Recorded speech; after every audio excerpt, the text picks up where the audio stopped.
So hello, kamusta na po kayo lahat? At we're back. This is Pastor Jude Cortez from San Pablo City, Laguna. At ito po ang ating JCLG Tuesday online Bible study. Ano po? At ako pa rin, inyong lingkod from San Pablo City, Pastor Jude Cortez. Ano po? So, medyo iba na yung ating senaryo. Nandito lang ako sa isang kwarto. White ng ating, white na curtain ng ating background. Para na tayo nasa langit nito. Okay, kaya lang, nasa ibang lugar po ako. Hindi ko dala yung gadget ko, yung ating ilaw, Kaya medyo sa esya po at hindi maganda yung ating lighting. Okay. So, purihin ang Panginoon. Start na po tayo sa ating pag-aaral ng salita ng Diyos. At ang topic po natin sa gabing ito is about the 7 symbols, powerful symbols of the Word of God. Ang 7 simbolo ng salita ng Diyos. Okay? Let's pray. Heavenly Father, maraming po salamat sa iyo po biyaya. Sa gabi ito, Panginoon, hinihiling po namin ang bawat isa na makakarinig sa salita. Anoint them, Lord, with your fresh anointing of wisdom and revelation. Salamat po sa sariwang langis na dumadaloy, binubuhos mo sa bawat sa amin to bless us tonight, Lord. And those who are sick, let them be healed by the healing anointing, Lord, that you will release tonight.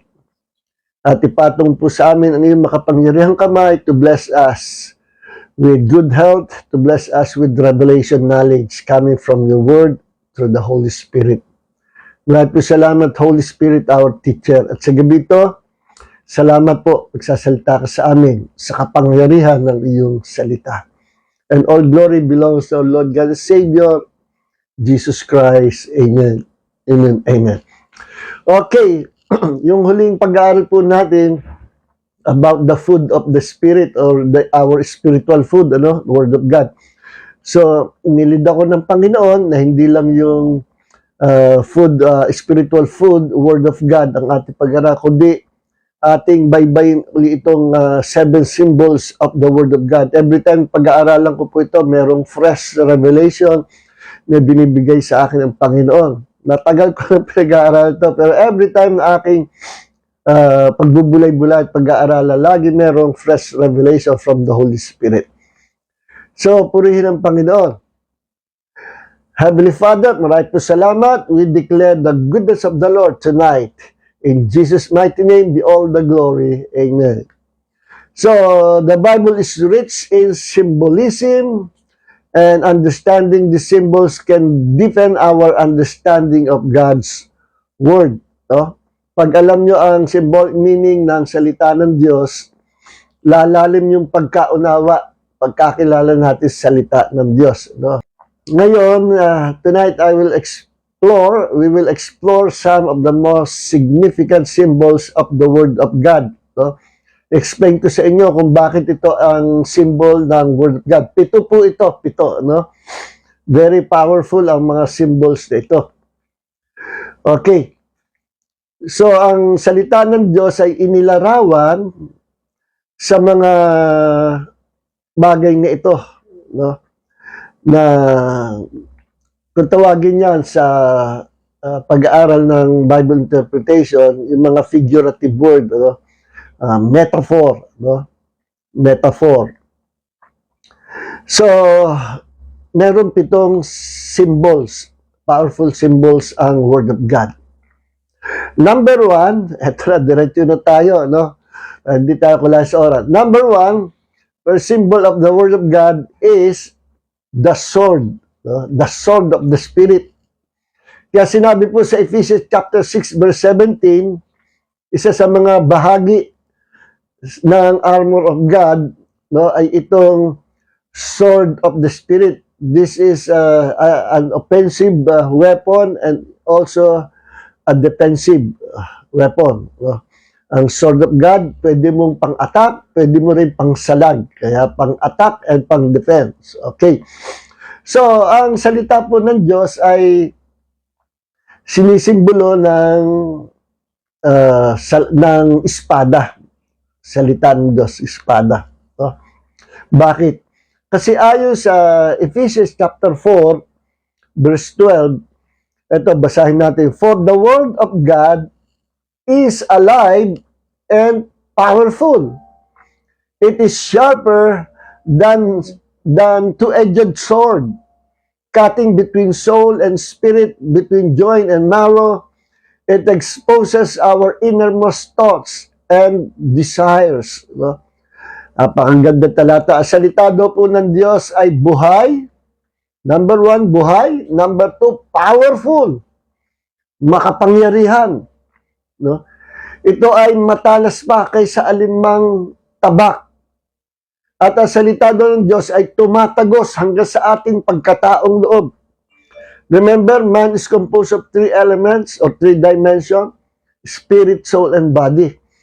Tumatagos daw salita ng Diyos kapag ito ay napakinggan ng tao, nakaka-penetrate ito sa kaloob-looban ng taong nakinig o tumanggap ng salita ng Panginoon at ito'y pumapasok hanggang doon sa pagkataong loob, doon sa espiritu at sa kaluluwa. At ito ay dumadaloy din, no? Pumapasok din even doon sa mga joints and marrow, maging doon sa mga buto natin, ano? Yes, na-experience ko po yan. Yung siguro nasa 40 lang yata ako, no? 45. Yung buto ko ikuan, ano ba tawag doon sa sakit na yun? Arthritis ba o ano? Sabi ko, hindi pa naman ako masyadong matanda, pero nahirapan ako umupo. Sakit ng bayo ako, tapos yung tuhod ko, parang, hindi ko ba kung uric acid yung na affected yung mga bones, ano? Ang ginawa ko ay dineclare ko ang salita ng Panginoon. I use the sword of the Spirit to rebuke the pain, to rebuke yung nararamdaman ko sa paa, sa mga buto. No? At after ilang araw, I was healed by God. No? Mula no, hanggang ngayon, hindi na bumalik yun. So very powerful. No? Kaya kung may sakit ka sa buto, i-declare mo salita ng Diyos at hayaan mo salita ng Diyos, receive it in your heart at dadaloy sa puso mo, sa espiritu mo, sa kaluluwa, hanggang doon sa iyong mga kalamnan at sa mga maging doon sa loob ng iyong buto.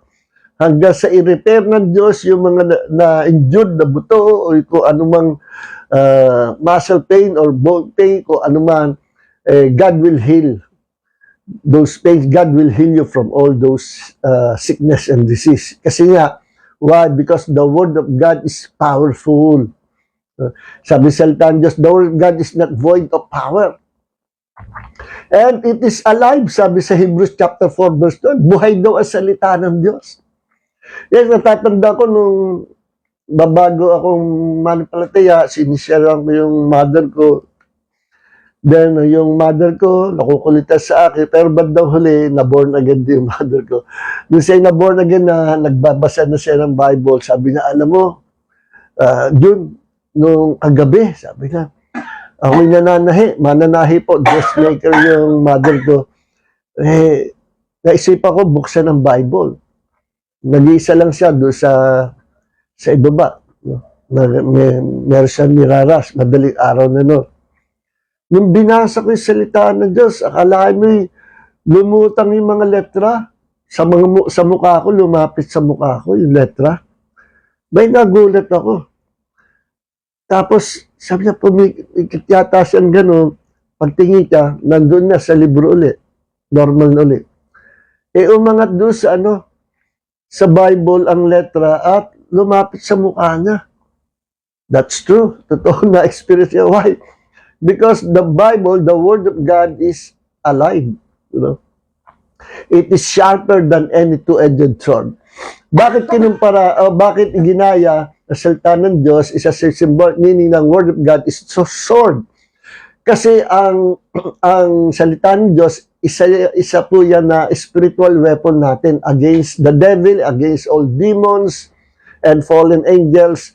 Pwede natin silang atakihin, pwede tayong dumepensa through the Word of God. No? When we are under the attack of the enemies, pwede tayo sumangga, and the Word of God will protect us. No? If we will believe the Word of God with all our hearts, that Word of God can transform into a supernatural weapon, sword of the Spirit. Remember sa Matthew chapter 4 po, nung si Jesus ay tinukso ni Satan 3 times. No? At 3 times din niya na ginamit ang salita ng Diyos. Sampulan lang natin, sabi ni Satanas, sabi ni Satan, kung ikaw'y tunay na anak ng Diyos, gawin mo itong bato na maging tinapay. Kasi 40 days, 40 nights, gutom, walang pagkain si Jesus, gutom na. No? Sabi ni Jesus, hindi niya sinunod siya kay Satanas. No? Kundi bagos sabi ni Jesus, it is written, nasusulat, man shall live. No? Hindi lang ang tao mabubuhay sa tinapay, kundi sa bawat salita ng Diyos na lumalabas sa bibig ng Ama. Okay. So, 3 times ang tinukso, 3 times din niyang binanato si Satanas using the Word of God. Laging ang sinasagot niya salita ng Diyos. No? Hindi siya sumasagot ng opinyon, hindi siya sumasagot ng personal na salita niya, kundi salita ng Diyos ang ginagamit niya. Why? Because the Word of God is anointed. Yes. Kaya kung meron kayong problem or under attack by the enemies at gusto nyo na rebukein ang kalaban, Satanas, mga demonyo, use the Word of God. Like Jesus. Si Jesus po example natin. We can use the Word of God in prayer, no? Pwede nating gamitin salita ng Diyos pag tayo ay may hinihingi sa Panginoon at hinahadlang-hadlangan ni Satanas. We can use the Word of God, no? Para putulin lahat ng hadlang. We can use the Word of God sa prayer. Kunin nyo yung mga pangako ng Diyos sa Bible. Kaya it is very important to read the Bible every day para mapamiliarize kayo sa mga pangako ng Diyos. Sabi ng ibang mga Bible scholars, there are more than 1,000 promises of God in the Bible. Sabi naman ng iba, hindi lang 3,000 promises. O kung ilan man yan. Basta maraming promises sa salita ng Diyos sa Biblia para sa atin. At bawat pangako na yan, atin pong i-declare, no? Kasi ang blessing, hadlangan niya ni Satanas. But when we declare the promise of God, no, didiretso yan. Mapuputol yung lahat ng mga ginagawang hadlang ni Satanas because the Word of God is the sword of the Spirit. Okay. So, sabi nga, it is very powerful. Sabi ng Panginoon, ano, so, mamihan natin talakayin nyo. Sa number 2 na pala yun. So, the Word of God is like a sword. Okay? The sword represents the power and authority of God's Word. Okay? Alright. So, ang salita ng Diyos, God's Word can penetrate our hearts, our minds, revealing truths and convicting us of sin. Okay? Matalas salita ng Diyos, no? Alam nyo, kapag medyo merong binibigay na message sa akin ng Panginoon para sa congregation, kapag may dapat i-correct, no, sa mga mga manampalataya, pag pinag-aralan yan, double-edged nga daw ang dalawang talim. Alam niyo, espada, no? Pag siyang double-edged, may talim na dito, may talim pa sa likod. Kaya sabi ko sa mga kapatid, kung nasasaktan kayo dito sa sinasabi sa salita ng Diyos, no? Kasi para sa inyo ito, sa ikabubuti. At huwag niyo isipin na kayo hinuhusgahan ko, kundi ang salita ng Diyos ang nagsasalita. At bago ko pa ito i-deliver sa inyo, una na ako na-rebuke ng Panginoon. Nakakita ba kayo ng tataga na tutulak nyo lang yung espada? Hindi, bago mo maitaga yan, hahatakin mo muna sa iyo. Lahat ng tumataga, hinahatak muna sa sarili. At saka itataga. Kaya bago pa nakarating sa inyo, ang salita ng Diyos, corrective word of God, no? Na kinokorek tayo kung may dapat rebuke o i-correct sa atin. Hayaan nyo, okay lang yung pain na yan. That pain will become a blessing para sa inyo. Dahil sa salita ng Diyos. May ino-opera sa inyo ang salita ng Panginoon. May binubuksan sa puso nyo, parang natalas pa sa scalpel ng mga surgeon ang tabak, ang salita ng Diyos. Mas matalas pa. At kung kayo masaktan, okay lang yan kasi merong aalisin na hindi tama sa loob ng inyong puso, sa loob ng pagkatao nyo. At ang salita ng Diyos ang gumagawa na. At parehas lang tayo, bago ko ihataw ito sa inyo, na ihataw ko na sa akin. Double-edged sword niya. Okay, very powerful. The Word of God is the sword of the Spirit. And number 2 po is the Word of God is the seed of God. No? Sabi sa 1 Peter chapter 1 verse 23, "For you have been born again, not of the seed which is perishable, but imperishable, that is through the living and enduring Word of God." Tayo daw ay na-born again, hindi sa pamagitan ng binhi na nasisira, hindi sa pamagitan ng binhi na nabubulok, no, nasisira, kundi sa pamagitan ng binhi na hindi nabubulok, hindi nasisira. At ang binhi niyan is the Word of God, the eternal Word of God. Okay? Sabi nga ni Jesus, "Heaven and earth shall pass away, but my word shall abide forever." Why? Because the Word of God is eternal. Walang katapusan yan. Okay. So, ang salita ng Diyos ay inihalitulad sa seed. Bakit? Kasi kapag ang seed, pag yung pinakamaliit na seed, no? Itinanim mo sa lupa, tumataas at lumalaki ng napakalaki na hindi mo isipin, itong punong kahit ito, galing lang sa maliit na seed. Yes.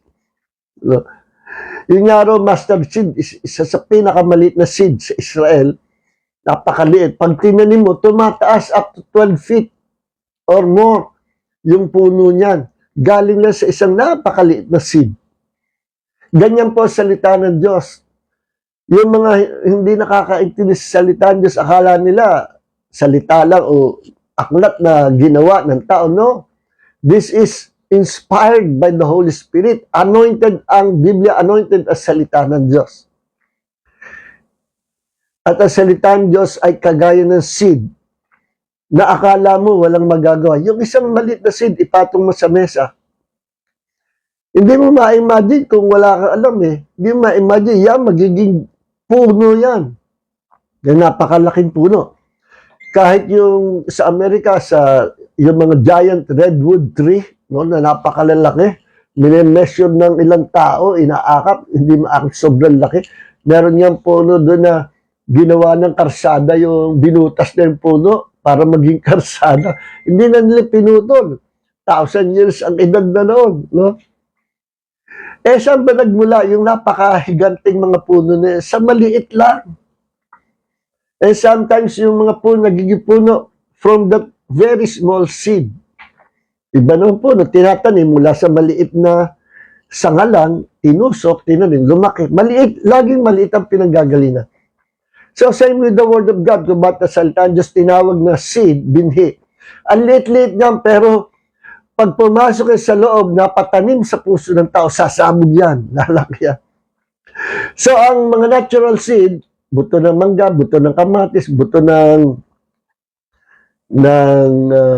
mansanas, buto ng ubas, mga seed yan. Pag yan itatanim mo na, hihintayin mong matuyo. Pag natuyo na yung seed, akala mo patay na, luoy na. Pero, yun yung seed, yun yung tutubo, yung parang tuyo na. Hindi tutubo yung basang seed na sariwa pa. Kailangan tuyuin mo na, matuyo muna. Kaya makikita mo yung seed, akala mo wala nang magagawa, akala mo patay na. Pero, andun pala yung power sa pagkatuyo niya. Pag tinanim mo, saka lumalaki. See? So, ganyan ang salita ng Diyos. At ang salita ng Diyos, o ang binhi, pag tinanim mo, 24 hours a day, lumalaki yan na hindi mo nalalaman. Yes. Ganyan ang nature ng seed. Kaya nga, pag nagtanim ka seed, huwag kang maiinip. Huwag kang maiinip. Naku, tagal naman lumaki nito seed dito. Tapos, biglang, after 4 days, saka umusli yung tenga ng seed. Lumaki na. Eh, kung after 3 days, nainip ka, patingin nga, dinukal mo, ay, may ugat na pala. Wala na. Sinira mo, nagkaputol-putol yung ugat. Kaya wag mong bubunutin ang seed. Pag napatanim yan, hayaan mo. Just pray for it. Just pray for the seed, the word of God. Lalaki yan 24 hours a day. Kaya nga, every time we share the word of God, the gospel, sa mga tao, siyempre, bago ka mag-share, magpe-pray ka muna.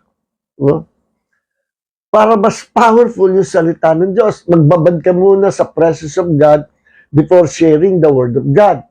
Para i-anoint ka ng Panginoon with the anointing to minister to people. At pag dala-dala mo na yung anointing na yan for ministration, pag nag-release ka ng salita ng Diyos, very powerful, that seed will grow and grow and grow each day sa puso ng tao na iyong tinaniman ng salita ng Diyos. That's why the word of God is like a seed. Lumalaki. No? Iwan mo sa puso ng tao, lalaki yan. Okay, mag-testify ka. Testify mo yung ginawa ng Diyos. Nung okay, bago pa manapalta, hindi pa ako marunong mangaral eh. Nagte-testify lang ako. Bay, nakakahikayat ako ng maraming mga kaibigan ko. Sa office namin, nagtatrabaho pa ako sa GMA. Nag-share testimony sa mga friends ko. Bandang huli, nagustuhan nila. Kapag break time, baba kami sa kantin, wala kami pinag-uusapan, kundi word of God, ang Panginoon. Hanggang sa silang lahat, silang mga kaibigan, naging mananampalataya. Eh, sino ba ako noon? Hindi pa ako marunong mangaral noon. Kaya ginawa ko noon, paano kaya magkakaroon, nabuo na yung cell group ko doon, may mga nanampalataya na, problema, hindi ako marunong mag-preach pa noon. Ginawa ko yung kaibigan ko na pastor sa Manila Bell Temple na ngayon ay Cathedral of Praise na ay humingi ako ng tulong, punta kayo dito, mag-Bible study kayo sa amin. No? Walang marunong mag-preach dito. Doon ako nagsimula. Pero alam nyo, the more I plant, the more I sow the seed into the hearts of the people, the more I sow and sow and sow, nagtanim, at yung mga tinaniman ko, lumalago ang salita Diyos sa kanilang puso at sila nako-convert, sila nananampalataya at ngayon yung iba sa kanila pastor na because of that seed na ipinunla ko. No? At hindi ko alam, the more I saw those seeds, the more na ako'y mag-share ng word of God, the more din na lumalaki rin yung seed. Doble ang power sa kanila na hinasikan ko. Power din sa akin na naghasik ng seed. Gagawin ko, magsishare testimony, tapos quote lang ako ng John 3:16 o 2 Corinthians 5:17, mga favorite verse ko noon. Wala ako masyado alam na memory verse. Kaya pag nag-testify ako, alam mo, sabi ng salita ng Diyos, gayon na lang, pag-ibig ng Diyos sa lahat ng tao, binigay niya si Jesus. Sapat na yun.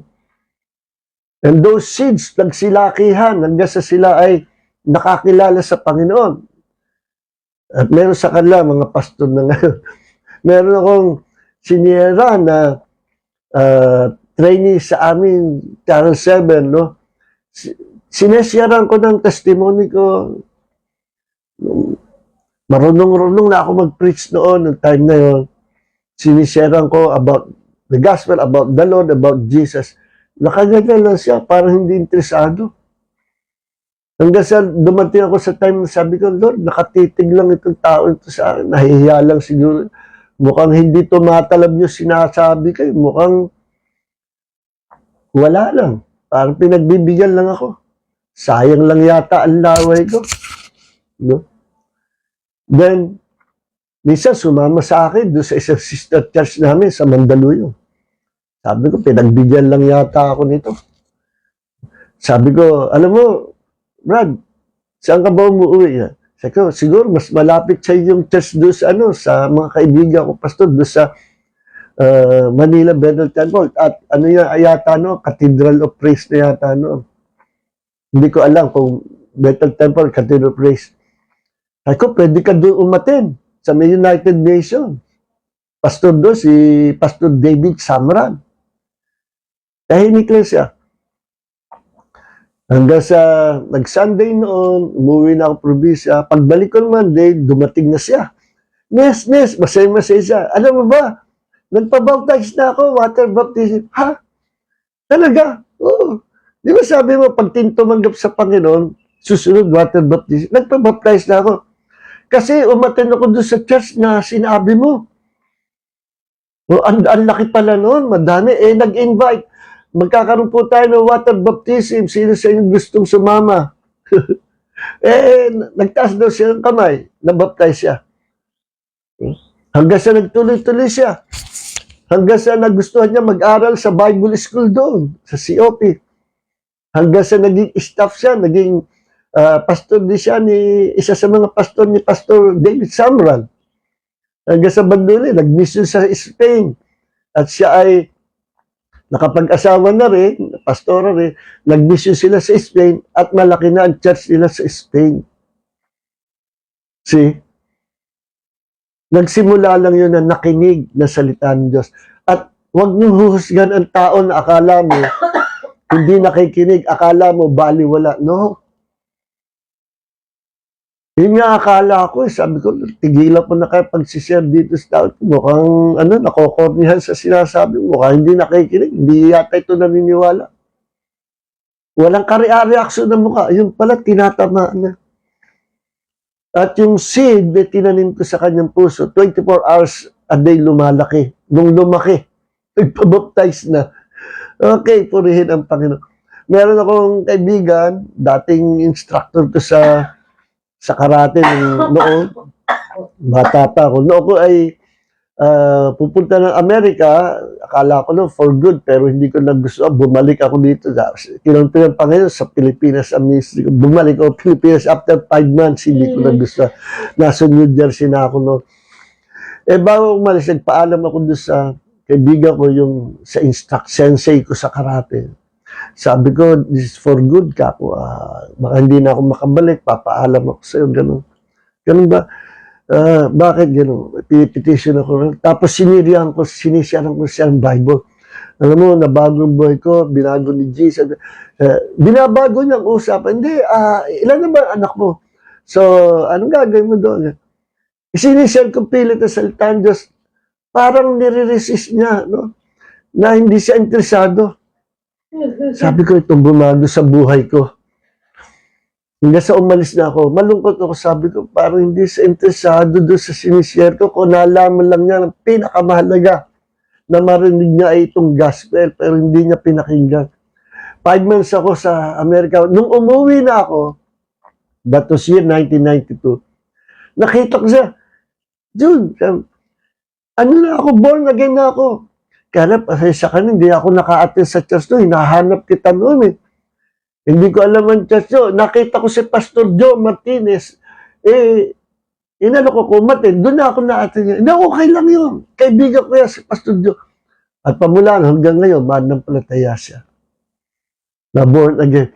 Yung hindi mo iniisip, akala mo baliwa, ang salitang Diyos is a seed. Pag napatanim, pag natulog yan, tutubo yan kahit natutulog, lalaking salita ng Diyos sa puso niya hanggang sa magbunga ng pananampalataya at pagtitiwala sa Panginoon. So, very powerful ang salita ng Diyos. It will grow up in you, in your hearts. So, yung natural seeds, ang kapartner niyan ay lupa, no? Ang seed, pag pinatong mo sa table, hindi yan tutubo. Pinatong mo sa bakal, hindi tutubo. Pinatong mo sa unan, sa kutsyon, hindi tutubo. Pero pag yan ay iniwan mo sa lupa, napabaon sa lupa, tutubo yan. Bakit?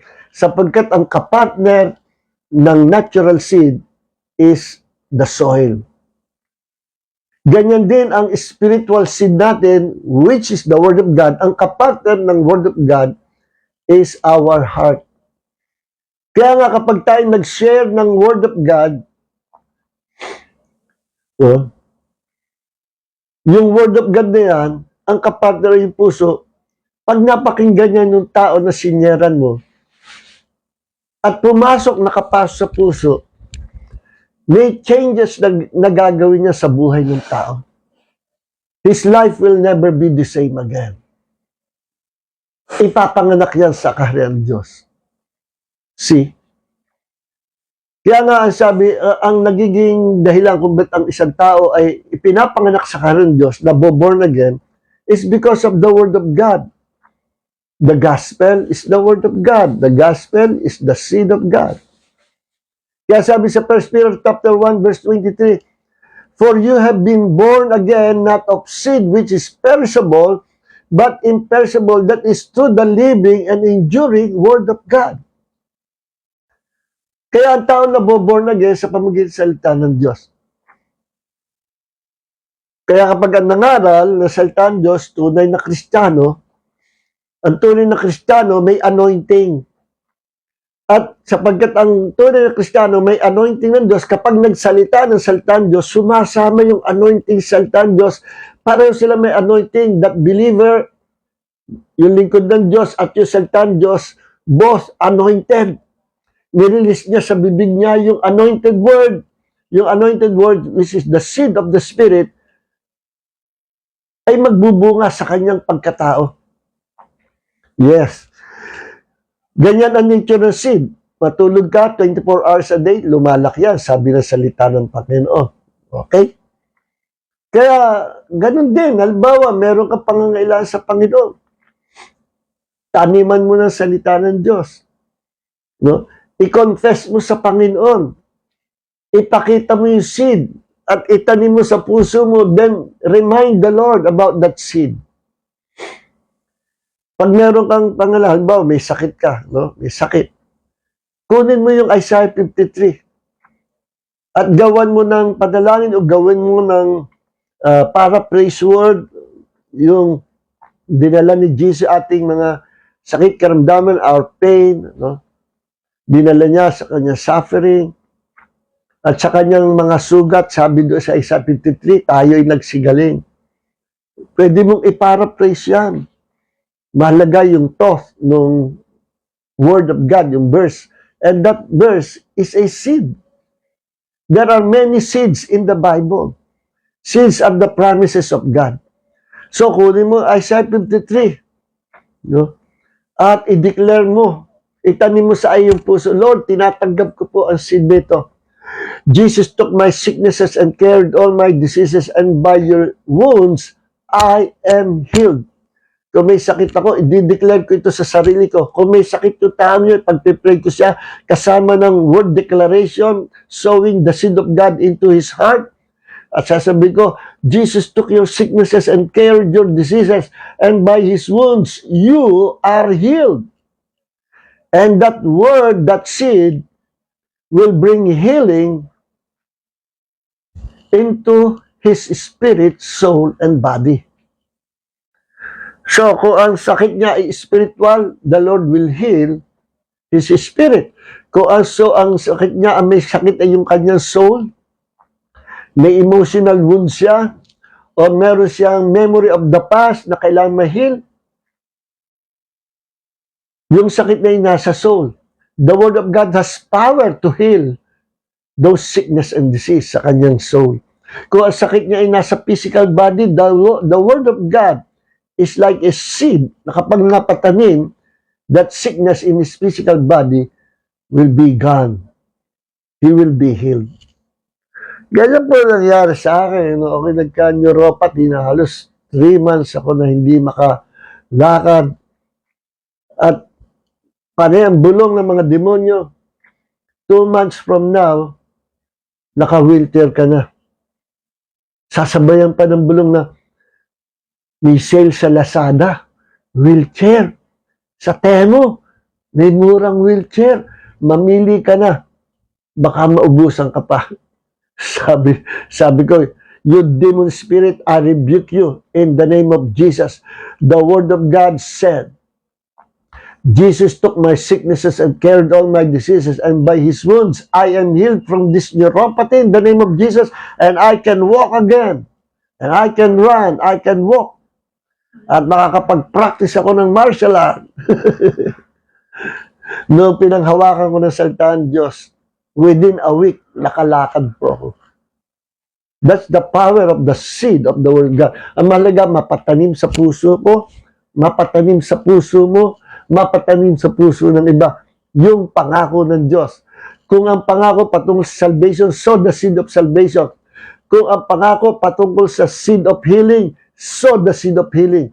Financial problem, sow the seed for financial problem. My God shall supply all my needs according to His riches glory in Christ Jesus. I'm a tither, I'm a giver. Hindi ako kuripo. Nagtatize ako sa church namin. Kaya yung salita na yan, ang pangako niya, para sa akin niya, na sinabi ni Pablo sa mga Kristiyano sa Pilipos. Nagpasalamat si Pablo sapagkat pinurovide nila ang pangangalan ni Paul at binila sila ni Paul. Sabi ni Paul, my God shall supply all your needs. Bakit? Kasi naging giver sila sa lingkod ng Diyos. Kaya nag-pronounce siya blessing. My God shall supply all your needs according to His riches and glory in Christ Jesus. Kaya may karapatan lang kumuha ng seed na yan. Yung mga giver, yung mga tither, yung hindi madamot. Yes. You have the right to confess, to get that seed and plant it into your heart. And it will bear fruit. One of these days, magugulat ka, oh, blessing! Financial blessing! Nagkaroon ng breakthrough. Why? Lumaki na yung seed. So, ganyan kaganda salita niyo. Sabi nga ng Panginoon sa Isaiah, dito po ako magtatapos, Isaiah 55 verse 11, so shall my word be that goes forth out of my mouth, it shall not return to me void, but it shall prosper in the thing whereto I sent it. Ipaparaphrase ko po sa Tagalog. Isaiah 55 verse 11. Ganon ang aking salita. Hindi ito babalik sa akin ng walang bunga. Paano ba babalik sa Diyos ang salita ng Diyos? The Word of God is in our hands. It's in our heart. It's in our mouth. Paano may babalik sa Diyos? Confess it to God. Yes. Kaya totoo yung power of confession. Confess it through prayer. Confess it through word declaration. Lord, in the name of Jesus, sinabi mo, that you took my sickness and carried all my diseases, and by your wounds, I am healed right now.